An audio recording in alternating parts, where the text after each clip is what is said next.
여기 운명의 장난으로 이별을 겪은 영국인 여성과 한국인 남성이 있습니다. 이들은 서로를 찾기 위해 노력을 했지만 오랜 시간 아쉽게도 만날 수 없었다고 하는데요. 그러던 중 최근 35년 만에 한국에서 극적으로 재회했다는 소식인데요. 놀랍게도 긴 시간 동안 그들을 연결해 준 건 다름 아닌 한국 노래 백만송이 장미였다고 합니다. 과연 어떤 일들이 있었던 것인지 영국인 여성의 사연으로 들어보겠습니다. 안녕하세요. 제 이름은 코델리아 프레스턴이고 영국의 뇌 전문 의사예요. 저와 성호 씨의 첫 만남부터 이야기해 드릴게요. 제가 의대생 시절이었어요. 비 내리는 런던의 오후, 이제 막 신경외과 학회가 끝났고 저는 복도 옆 테이블에 앉아 조용히 차를 한 잔 마시며 제 노트를 검토하고 있었어요. 실례합니다. 이 자리 사용 중인가요? 부드러운 남자 목소리가 들렸어요. 들어보니 친절한 눈빛과 수줍은 미소를 지닌 젊은 동양 남자가 서 있었어요. 그는 학회 명찰을 들고 있었어요. 아니요, 앉으세요. 저는 무거운 의학책들을 옮기며 대답했어요. 감사합니다. 제 이름은 김성호입니다. 한국에서 왔어요. 그는 조심스럽게 말했어요. 저는 공손하게 고개를 끄덕였어요. 저는 한국이 아시아 어딘가에 있다는 것 외에는 거의 알지 못했어요. 지금까지 한국 사람을 만난 적이 없었거든요. 저는 코델리아 프레스턴이에요. 라고 말했어요. 신경외과를 공부하고 있어요.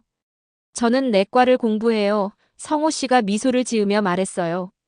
런던에 처음 왔어요. 아주 아름다운 도시지만 제 고향인 태안과는 매우 달라요. 태안이 어디인가요? 솔직히 말하자면 저는 그저 예의상 물었을 뿐이었어요. 하지만 그때 성호 씨의 눈이 반짝였어요. 한국의 해안 도시예요. 아름다운 해변과 하늘을 물들이는 석양이 있는데 마치 그는 적절한 단어를 찾는 듯 멈췄다가 마치 백만송이 장미가 한꺼번에 피어나는 것 같아요. 고향을 묘사하는 방식에 저는 그를 진지하게 바라보게 되었어요. 아직은 영어가 서툴러 사용하는 단어는 초보적이었지만 그가 얼마나 고향을 사랑하는지 느낄 수 있었죠. 정말 아름다워 보이네요. 저는 인정했어요. 아시아에는 한 번도 가본 적이 없어요. 창문을 두드리는 빗소리 속에서 우리는 의학 공부, 사람들을 돕고 싶은 꿈, 그리고 우리가 직면한 어려운 노력에 대해 이야기했어요. 처음 만난 사이지만 편하고 말이 잘 통했어요. 성호 씨는 한국의 부족한 의료 현실과 한국으로 돌아가 고향의 작은 병원을 차리는 꿈에 대해 말해줬어요. 한국에는 도시에 크고 현대적인 병원이 있지만 저희 고향 같은 작은 마을에는 더 많은 의사가 필요해요. 그는 열정적으로 설명했어요. 제 고향 사람들을 돕고 싶어요. 차를 다 마신 후 저는 성호 씨에게 산책을 하자고 제안했어요. 비가 그쳤고 황금빛 오후 햇살이 이제 런던 거리를 덮고 있었어요. 근처에 작은 공원이 있어요. 저는 멀리 떨어진 곳에서 오니 낯선 사람과 더 많은 시간을 보내고 싶다는 것에 놀라며 제안했어요. 공원에서 거리 음악가가 아름다운 노래를 연주하고 있었어요. 그때 성호 씨가 갑자기 멈춰서서 흥분한 얼굴로 노래소리가 나는 곳을 돌아봤어요. 이 노래, 한국 노래예요. 그는 기쁘게 말했어요. 노래 제목은 백만송이 장미라고 해요. 사랑하는 사람에게 세상의 모든 장미를 주고 싶은 마음을 담은 노래예요. 그는 부드럽게 허밍으로 따라 부르다가 음악가가 연주를 마치자 한국어 가사를 저에게 설명해 주었어요. 그것은 사랑하는 여인에게 장미꽃을 주기 위해 가진 모든 것을 팔아버린 화가에 관한 이야기였어요. 그 이야기는 제 마음을 특별한 방식으로 감동시켰어요. 한국에서는 인연이라는 말이 있어요. 성호 씨가 말했어요.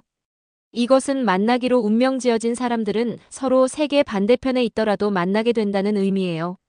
의학 서적과 시험에 집중된 바쁜 삶 속에서 처음으로 저는 제 마음속에 특별한 무언가가 움직이는 것을 느꼈어요.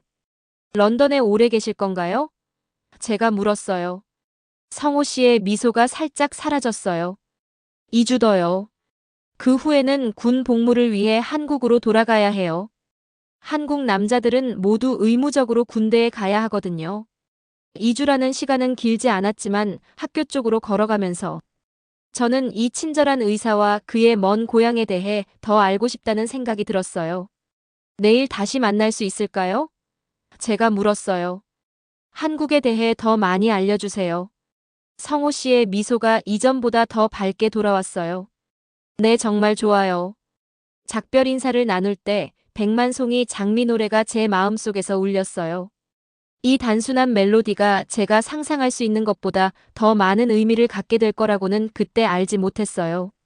성호 씨와 함께한 그 2주는 아름다운 꿈처럼 지나갔어요. 매일 학회 수업이 끝나면 저희는 만나서 함께 런던을 탐험했죠. 거대한 공룡뼈가 있는 박물관을 방문하고 꽃으로 가득한 푸른 공원을 거닐며 조용한 카페에 앉아 우리의 고향, 가족, 그리고 꿈에 대해 몇 시간이고 대화를 나눴어요. 성호 씨는 저에게 한국어로 간단한 단어들을 가르쳐 주었어요. 안녕하세요와 감사합니다를 배웠는데 제가 그 단어들을 어설프게 따라 말했을 때 성호 씨는 정말 크게 웃었어요. 그리고 저는 그의 의학 영어를 도와주었죠. 성호 씨는 작은 카메라로 태안의 해변 사진을 보여주었어요. 물은 너무나 파랬고 모래는 부드럽고 황금빛으로 보였죠. 그는 한국의 명절과 전통에 대한 이야기도 들려주었는데 그것들을 직접 보고 싶다는 생각이 들게 만들었어요. 추석이라는 한국의 추수감사일에 대해 설명해 주었어요. 가족들이 모여 음식을 나누고 조상을 기리는 시간이며 송편이라는 특별한 떡을 먹는다고 했죠. 어떤 맛인지 물었을 때 그는 꿀이나 깨로 채워진 달콤하고 쫄깃한 맛이라고 했고 언젠가 꼭 먹어봐야 한다고 말했어요. 날이 갈수록 저는 성호 씨와 한국에 대해 점점 더 호기심이 생겼어요. 더 이상 지도 위에 먼 곳이 아니라 성호 씨의 눈을 통해 저에게 실제로 존재하는 곳이 되었죠. 어느 저녁 성호 씨는 저를 작은 한국 식당으로 데려갔어요. 한국 음식을 꼭 먹어봐야 한다고 주장했죠. 처음에는 밝은 빨간색의 매운 요리들과 낯선 채소들을 보고 긴장했지만 그 맛은 놀라웠어요. 매콤하고 달콤하고 영국 음식과는 완전히 달랐죠. 비빔밥이라는 채소와 계란이 들어간 밥 요리를 먹어보고 맛있다고 했을 때 성호 씨는 제가 한국을 좋아할 것이라며 언젠가 꼭 한국에 가자고 했어요. 우리는 둘 다 미소 지었지만 마음 깊은 곳에서는 우리의 길이 다른 방향으로 향하고 있다는 것을 알고 있었어요. 저는 런던에서 신경외과 훈련을 마쳐야 했고 성호 씨는 군 복무와 태안에 병원을 여는 꿈이 기다리고 있었으니까요. 함께한 마지막 날, 우리는 처음으로 백만송이 장미를 들었던 공원으로 돌아갔어요. 마치 마법처럼 같은 음악가가 다시 그곳에서 연주하고 있었죠. 성호 씨는 이제 이것이 우리의 노래라고 슬픈 미소를 지으며 말했어요. 그가 주머니에서 작은 꽃이 그려진 예쁜 종이로 포장된 선물을 꺼낼 때 제 마음은 무거웠어요. 한국에서는 특별한 시간을 기억하기 위해 선물을 준다고 설명했죠. 제 손은 선물을 열면서 떨렸어요. 안에는 뚜껑에 장미가 새겨진 아름다운 나무 보석함이 있었어요. 그것을 열었을 때 백만송이 장미의 달콤한 멜로디가 우리 사이의 공기를 채웠어요. 그는 우리의 추억을 영원히 기억하기 위한 것이라고 말했고 저는 결코 잊을 수 없다고 대답했어요. 눈물이 애써 참으면서요. 우리는 서로에게 편지를 쓰기로 약속하며 주소를 교환했어요. 성호 씨는 제 노트에 그의 군 부대 주소를 조심스럽게 적었고 저는 제 대학 기숙사 정보를 주었어요. 공항으로 떠나기 전 마지막 차 한 잔을 함께 했지만 둘 다 차를 마시지 못했어요. 작별 인사를 할 때 그가 말했던 한국어 인연이 떠올랐어요. 만나기로 되어 있다면 다시 만날 것이라고요. 시간에 되어 우리는 아쉬운 작별 인사를 했고 저는 그가 멀어져 더 이상 보이지 않을 때까지 지켜봤어요. 그의 친절한 눈빛에 대한 기억은 집에 돌아가는 내내 저와 함께 했어요. 몇 주, 몇 달이 지났어요. 성호 씨에게 편지를 썼지만 모두 개봉되지 않은 채 돌아왔어요. 그가 다른 부대로 근무지를 이동했고 제가 그에게 연락할 다른 방법이 없었어요. 그의 고향인 태안의 우체국에 편지를 써보기도 했지만 그들은 그를 찾는데 도움을 줄 수 없었어요. 그 후로 오랜 세월이 흘러갔어요. 저는 박사가 되어 런던 최고의 신경외과 의사 중 한 명이 되었어요. 제 일상은 뇌수술과 연구 논문으로 가득 찼죠. 바쁘고 성공적이었지만 가끔 밤늦게 음악 상자를 열고 백만송이 장미를 들으며 그와 함께 했던 시간을 떠올리곤 했어요. 그리고 한국에서 온 그 미소가 아름답던 학생이 지금 어떤 삶을 살고 있는지 궁금해했죠. 저는 결혼해서 마리엘이라는 아름다운 딸을 두었고 아이가 어릴 적 이혼했어요. 마리엘이 자라면서 저는 그녀에게 다양한 나라와 문화에 대한 이야기를 들려주었는데 항상 한국에 대한 특별한 이야기를 포함시켰어요. 음악 상자는 마리엘이 가장 좋아하는 것이 되었지만 그것이 저에게 어떤 의미 있는 물건인지는 말해주지 않았어요. 10살이 된 마리엘이 한 번은 한국에 가본 적이 없는데 어떻게 한국에 대해 그렇게 많이 아는지 물었을 때 저는 성호 씨와 제가 한 번도 가보지 못한 그 먼 해변들을 생각하며 미소 지었어요. 때로는 발이 한 번도 닿아본 적 없는 곳이라도 마음속에 간직할 수 있다고 대답했어요. 그날 밤 마리엘이 잠든 후 저는 책상 서랍을 열고 수년간 성호 씨에게 보내지 못한 편지 뭉치를 꺼냈어요. 런던에서의 만남 이후 35년이 지났지만 백만 송이 장미의 멜로디는 여전히 제 기억 속에 선명하게 남아 있었어요. 아름다운 기억으로요. 저는 의사로 일하면서 제 딸 마리엘에게 세계 여러 나라와 문화에 대한 이야기를 들려주며 지냈어요. 특히 한국에 대한 이야기를 더 많이 들려주었죠. 제 딸 마리엘은 지금 28살이고 건축가로 일하고 있어요. 그 아이는 다양한 문화가 어우러진 건물을 디자인하는 것을 좋아하는데 아마도 제가 들려준 이야기들 덕분이 아닐까 싶어요. 비 내리는 어느 토요일 오후 저는 마리엘에게 먼지 쌓인 다락방을 정리하는 것을 도와달라고 부탁했어요. 오래된 추억이 담긴 상자들을 분류하는 동안 빗소리가 지붕을 두드렸죠. 마리엘이 오래된 서랍장 뒤에서 두꺼운 나무 상자를 발견했어요. 그녀가 상자를 열어보니 편지 뭉치들이 가득했죠. 모두 한국 태안의 김성호 씨에게 보내는 것이었지만 어떤 것도 실제로 보낸 흔적은 없었어요. 봉인만 되어 있고 우표는 없었죠. 마리엘이 계단 아래로 김성호가 누구인지 물었을 때 저는 숨이 멎는 느낌이었어요. 천천히 계단을 올라가 다락방에 도착했을 때 제 눈은 마리엘 손에 들린 편지 상자에 고정되었어요. 그 순간 마치 시간이 거꾸로 흐르는 느낌이었죠. 상자를 부드럽게 받아들며 오래전에 알았던 사람이라고 말했어요.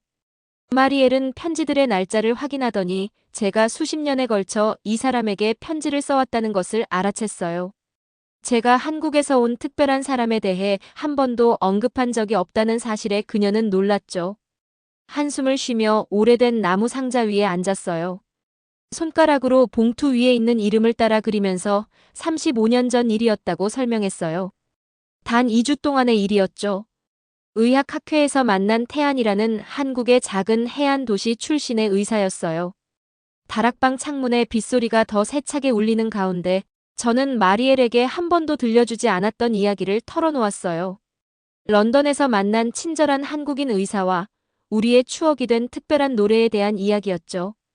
그가 군 복무를 위해 한국으로 돌아간 후 연락이 끊겼다고 설명했어요. 편지가 반송되었고 그를 찾으려고 노력했지만 실패했어요. 제 목소리는 보내지 않은 편지들로 가득한 상자를 바라보며 점점 작아졌죠. 하지만 저는 그에게 편지 쓰는 것을 멈추지 않았어요. 봉투의 날짜를 보면 일부는 마리엘이 태어나기 전이었고 가장 최근의 것은 작년에 쓴 것이었죠. 그것이 습관이 되었다고 부끄러워하며 말했어요. 중요한 일이 있을 때마다 그에게 편지를 썼어요. 마리엘이 태어났을 때, 졸업했을 때, 제가 연구를 발표했을 때 등 생각을 정리하는 데 도움이 되었죠. 어리석은 일이라고 어깨를 으쓱였지만 마리엘은 전혀 어리석지 않고 의미 있고 아름답다고 말해주었어요. 마리엘이 어린 시절부터 가지고 놀던 음악 상자를 집어들었어요. 제가 아무도 듣지 않는다고 생각할 때 가끔 흥얼거리던 예쁜 멜로디를 연주하는 그 상자를요. 상자를 열자 아름다운 노래소리가 먼지 쌓인 다락방을 채웠어요. 이것이 제가 언급한 노래인지 함께 들었던 그 노래인지 물었을 때 고개를 끄덕였어요. 제 눈은 추억과 아마도 몇 방울의 눈물로 빛났죠. 그때 마리엘이 한국에 가서 그를 찾자고 제안했어요. 저는 35년이 지난 일이라고 지금 와서 말도 안 된다고 고개를 저었어요. 그는 아마 결혼해서 손주들도 있을 것이고 저를 기억하지도 못할 거라고요. 하지만 마리엘은 제가 그를 기억하고 있고 그에 대해 이야기할 때 즐거워 보인다고 말했어요. 게다가 한국은 제 이야기를 통해 실제로 보지 않고도 그녀 삶의 일부였기에 방문해 보고 싶지 않은지 물었죠. 편지 상자를 내려다보며 부드럽게 만지작거렸어요. 태아는 지금쯤 완전히 달라졌을 거라고, 한국은 그때부터 엄청나게 변했을 거라고 말했죠. 그날 밤 우리는 몇 시간 동안 이야기를 나눴어요. 성호 씨를 찾는 것이 불가능한 모든 이유를 나열했어요. 너무 오랜 시간이 지났고 한국은 너무 멀고 그가 이사했을 수도 있으며 만약 그를 찾는다 해도 무슨 말을 할 수 있을지 등등. 일주일간의 논의와 계획 끝에 저는 마침내 동의했어요. 성호 씨를 찾기 위해서가 아니라 제가 너무나 많이 이야기해준 나라를 방문하기 위해서라고 주장했죠. 비행기 표를 예약할 때 아무것도 기대하지 않는다고 주장했어요. 이것은 단지 문화여행이고 휴가일 뿐이라고요. 하지만 음악 상자를 조심스럽게 포장하며 손상되지 않도록 부드러운 천으로 감쌌어요. 보내지 않은 편지 중 몇 개를 선택해서 여행 일기장에 넣기도 했죠. 마리엘은 물론이에요, 엄마. 그냥 문화여행이죠 라며 감출 수 없는 미소를 지었어요. 비행기 표가 이메일로 도착하자 설렘이 느껴졌어요. 아마 이 여행은 그저 새로운 나라로의 흥미로운 휴가가 될 수도 있겠지만 어쩌면 훨씬 더 특별한 무언가의 시작이 될 수도 있을 거예요. 어느 쪽이든 결과가 기대되었어요. 출발하는 날이 다가왔고 우리는 두려움과 희망을 간직하고 한국으로 출발했어요. 인천국제공항에서 비행기에서 내리는 순간 저는 제 마음속에서 나비들이 춤추는 것을 느꼈어요. 저는 평소에 긴장하는 사람이 아니에요. 뇌수술을 할 때는 절대 긴장하면 안 되니까요. 하지만 이번은 달랐어요. 한국은 성호 씨의 묘사에서 상상했던 그대로이면서도 완전히 달랐어요. 마리엘은 공항에 반짝이는 유리 천장을 올려다보며 너무 현대적이고 정돈되었다고 감탄했어요. 우리 주변에서는 한국어와 영어로 된 안내방송이 나오고 있었고 어딘가 멀리서 전통 음악과 K-팝처럼 들리는 음악이 섞여 들려왔어요. 다채로운 표지판이 여행자들을 모든 방향으로 안내하고 있었죠. 성호 씨가 한국이 빠르게 발전하고 있다고 말했지만 이건 정말 인상적이라고 저는 인정했어요. 수년 전 그가 처음으로 그의 고향에 대해 말하려 했을 때 제가 거의 신경 쓰지 않았던 것이 생각났어요. 그때 저는 제 세계에만 너무 집중했었죠. 저희는 시차에 적응하기 위해 서울에서 이틀을 보냈어요. 제 몸은 여기가 정오일 때 자정이라고 생각했어요. 서울의 도시는 저를 놀라게 했어요. 곡선 지붕이 있는 고대 궁전들이 구름에 닿는 유리 마천루 바로 옆에 서 있었죠.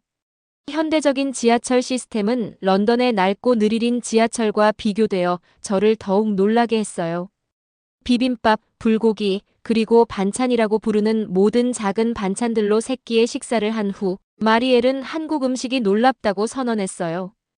왜 자라는 동안 이런 요리를 해주지 않았냐고 물었죠. 저는 매운 국물을 저으며 슬프게 미소 지었어요. 배우지 못했다고, 성호 씨가 언젠가 가르쳐주겠다고 약속했었다고 말했어요. 한국에서 셋째 날, 저희는 차를 빌려 태안으로 가는 여행을 시작했어요. 분주한 도시 거리가 푸른 시골 풍경과 해안 전망으로 바뀌면서 저는 점점 조용해졌어요. 제 손은 조수석을 꽉 잡고 있었죠. 갑자기 침묵을 깨고 만약 정말로 그를 찾으면 어떻게 될지 물었어요. 마리엘은 운전에 집중하면서도 미소를 지었어요. 그렇게 되면 그 편지들 중 하나를 직접 건넬 기회가 있을 거라고 했죠. 해안 고속도로는 뻥 뚫린 시야를 제공했어요. 해변은 정말로 성호 씨가 묘사했던 것처럼 일몰 때 장미로 그려질 수 있을 것 같았어요. 물은 햇살 아래 에메랄드 빛으로 반짝였고 소나무로 덮인 언덕들이 모래 해변까지 내려와 있었죠. 마침내 태안에 도착했을 때 저희는 해변 근처의 작은 게스트하우스에 체크인했어요. 저희 방에는 물을 내려다볼 수 있는 발코니가 있었죠. 파도가 해안으로 부드럽게 밀려오는 것을 보며 이곳이 정말 아름답다고 조용히 말했어요. 그가 왜 이곳을 그렇게 사랑했는지 이해할 수 있었죠.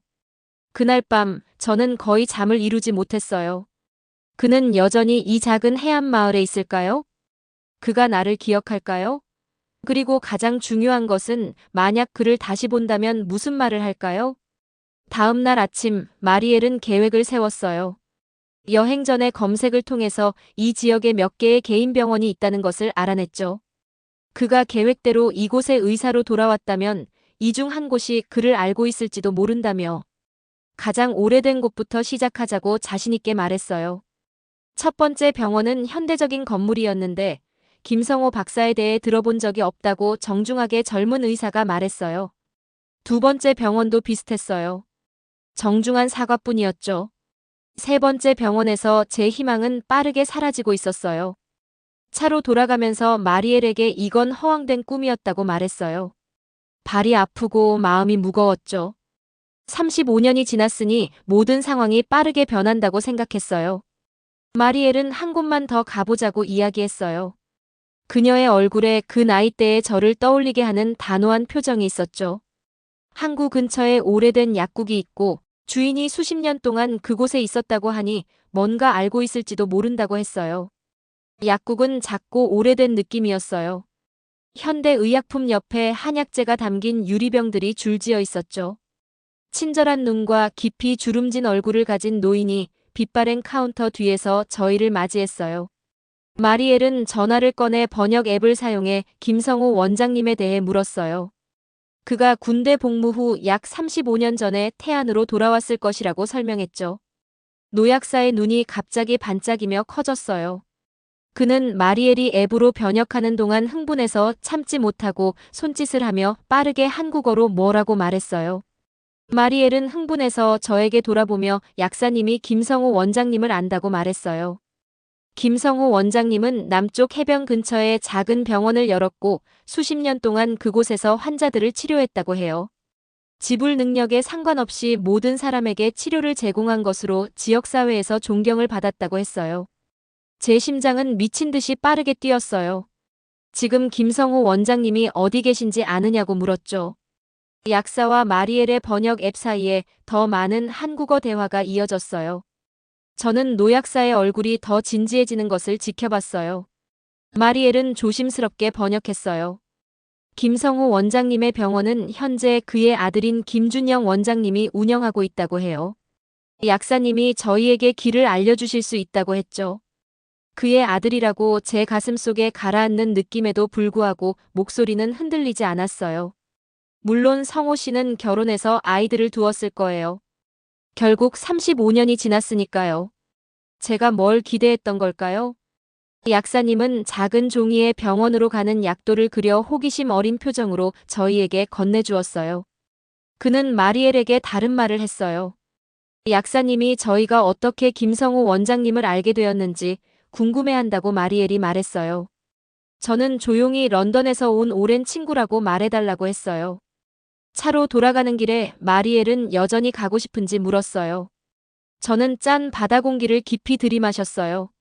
제 가방 속의 음악 상자가 100파운드나 되는 것처럼 무겁게 느껴졌죠. 저는 가기로 결정했어요. 단지 그가 일했던 곳, 그의 꿈을 이룬 곳을 보는 것만으로도 충분할 것이라고 말했어요. 하지만 약사님의 손으로 그린 약도를 따라 남쪽 해변을 향해 운전하면서 35년 동안 기다려온 공간을 채우기에 무엇이 충분할지 확신할 수 없었어요. 병원은 제가 예상했던 것보다 작았어요. 해변 근처에 꽃 정원으로 둘러싸인 깔끔한 하얀 건물이었죠. 한국어와 영어로 된 나무 간판에는 김가족병원이라고 쓰여 있었어요. 길을 따라 늘어선 다채로운 꽃밭을 보고 제 심장이 거의 멈출 뻔했어요. 장미로 가득했거든요. 마리엘이 제 손을 꼭 쥐며 준비됐냐고 물었어요. 저는 속으로는 떨리고 있었지만 고개를 끄덕였어요. 성호 씨의 목소리를 들은 지 35년이 지났어요. 그의 아들을 만나면 뭐라고 해야 할까요? 영국에서 온 노부인이 그의 아버지를 찾아왔다는 것이 이상하게 생각될까요? 저희는 정문을 통해 밝은 대기실로 들어갔어요. 여러 명의 노인 환자들이 편안한 의자에 앉아 잡지를 읽거나 조용히 대화하고 있었죠.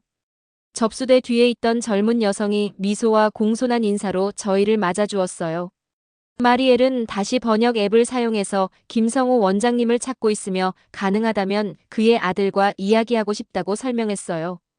접수원은 놀란 표정이었지만 곧 고개를 끄덕이고 문을 통해 사라졌어요. 몇 분 후 흰색 의사 가운을 입은 중년 남성이 나타났어요. 그는 성호 씨를 떠올리게 하는 친절한 눈빛과 미소를 가지고 있었어요. 제 숨이 멎는 듯 했어요.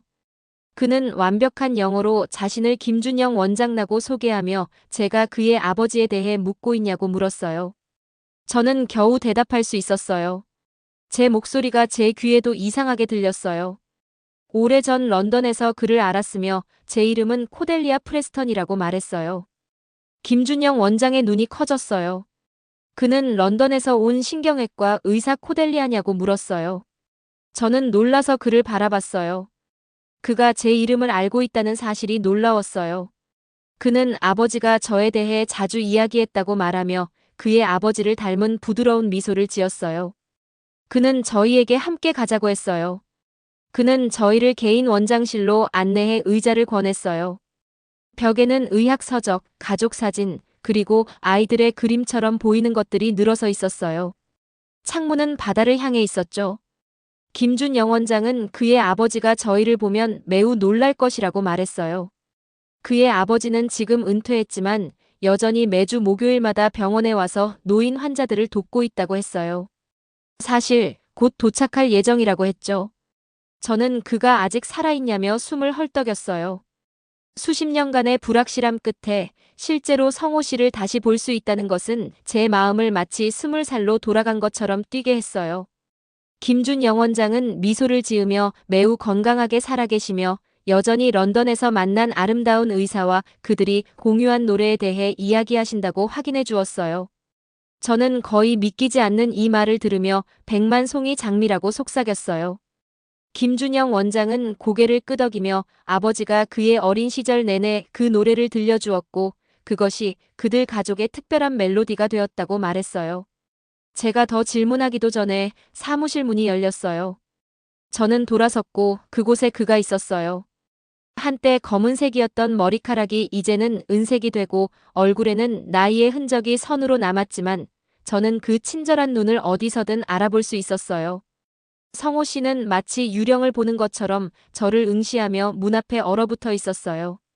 그는 감정에 복받쳐 목소리가 갈라지며 제 이름을 속삭였고 저는 떨리는 다리로 일어서며 그에게 인사했어요. 잠시 동안 우리 둘 다 움직이지 않았어요.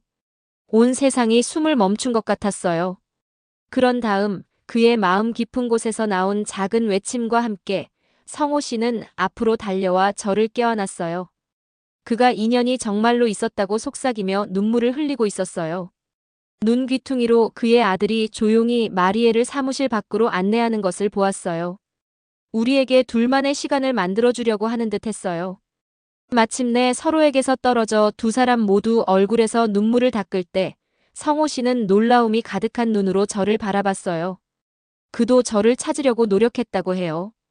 그의 편지들도 반송되었고 병원에서는 제가 이사했다고 했대요. 저도 그에게 보낸 편지가 반송되었다고 말했어요. 근무하던 군부대가 이전했고 그 후에는 태안 우체국이 그를 찾을 수 없었다고요. 성호 씨는 슬프게 고개를 저었어요. 군 복무 후 그는 진료소를 열기 위해 태안의 다른 지역으로 돌아왔고 오래된 우편 시스템이 변경된 주소를 정정하지 못한 것 같다고 말했어요. 그렇게 단순한 일이 우리를 갈라놓았던 거예요. 저는 그를 결코 잊지 못했다고 인정하며 그의 주름진 손을 제 손 위에 포개며 말했어요. 보낼 수 없었지만 편지를 계속 썼다고요. 성호 씨는 계속해서 우리의 노래를 연주했다고 대답했어요. 그의 돌아가신 아내가 그의 런던 멜로디에 대해 농담하곤 했다고요. 우리는 창가의 작은 소파에 함께 앉아 우리의 삶에 대한 이야기를 나눴어요. 제 신경외과 의사로서의 경력과 멋진 딸, 그의 성공적인 병원과 그의 발자취를 따른 아들에 대해서요. 우리가 이야기하는 동안 우리 사이의 세월이 녹아내렸어요. 저는 가방에서 뭔가를 가져왔다고 말했어요. 오래되어 낡았지만 여전히 아름다운 음악 상자를 꺼냈죠. 그것을 열자 백만송이 장미의 친숙한 음이 방 안을 가득 채웠어요. 성호 씨의 눈은 다시 눈물로 가득 찼어요. 그는 제가 그것을 수십 년 동안 간직했다는 사실에 놀랐어요. 저는 그것만이 우리의 인연을 이어주고 있었다고 말했어요. 우리의 삶이 취할 수 있었던 다른 경로들에 대해서요. 그날 저녁 성호 씨는 마리엘과 저를 저녁 식사에 초대했어요. 그의 아들 준영과 며느리도 함께했죠. 우리는 모두 성호 씨가 직접 준비한 전통 한국 요리로 가득 찬 탁자 주위에 앉았어요. 성호 씨가 각 요리를 설명하고 맛과 먹는 방법을 알려주었죠. 저는 마침내 한국 음식에 대해 가르쳐 주었다며 웃었어요. 우리가 식사하는 동안 마리엘과 준영은 다른 나라에서 자랐음에도 불구하고 그들이 많은 공통점이 있다는 것을 발견했어요. 둘 다 부모로부터 다른 사람들을 돕는 헌신을 물려받았다고 말했죠. 마리엘은 런던에서 문화교류센터를 설계하고 있다고 젓가락으로 신나게 몸짓하며 설명했어요. 다른 배경을 가진 사람들을 연결하기 위해서라고요. 준영은 의료훈련 시설을 포함시키는 것이 어떻겠냐고 제안했어요. 한국과 영국 의사들이 서로 교류하고 배울 수 있도록 준비할 수 있다고요. 저녁 식사 후 성호 씨는 저를 해변을 따라 산책하자고 했어요. 일몰은 하늘을 아름다운 분홍색과 주황색 음영으로 물들였는데 마치 수년 전 그가 묘사했던 것처럼 100만 송이 장미가 한꺼번에 피어나는 것 같았어요. 발가락 사이로 시원한 모래를 느끼며 저는 그의 한국이 제가 상상했던 것보다 더 아름답다고 말했어요. 우리가 처음 만났을 때 그의 이야기를 더 소중히 여기지 않은 것이 미안하다고요. 성호 씨는 지금 제가 듣고 있다는 것이 중요하다고 말했어요. 우리가 걸으면서 100만 송이 장미의 멜로디가 저녁바람 속에서 우리 주변에서 연주되는 것 같았어요. 저는 마치 우주가 우리 둘 다 예상하지 못했던 두 번째 기회를 준 것처럼 다시 젊어진 느낌이 들었어요. 성호 씨의 집으로 돌아왔을 때 우리는 마리엘과 준영이 여전히 한국과 영국 간의 미래 협력에 대해 깊은 대화를 나누고 있는 것을 발견했어요. 저는 우리 아이들을 미소 지으며 바라보면서 이것이 새로운 이야기의 시작일 뿐이라고 말했어요. 성호 씨는 동의했어요. 그의 눈은 젊었을 때처럼 주름져 있었어요.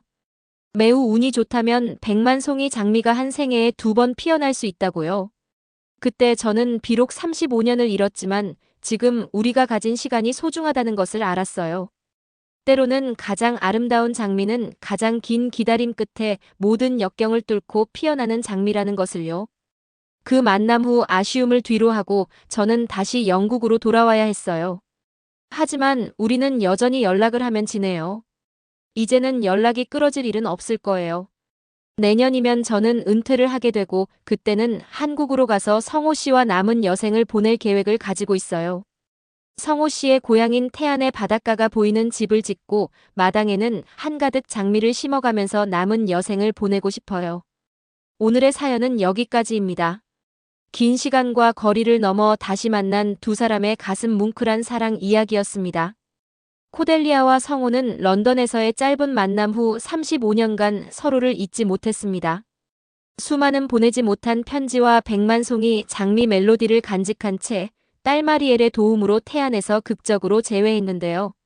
앞으로 남은 여생 두 분이 행복하셨으면 좋겠습니다. 가장 아름다운 장미는 가장 긴 기다림 끝에 피어나는 법이니까요. 다음 영상이 기다려지신다면 구독, 좋아요, 알림 설정 부탁드리겠습니다.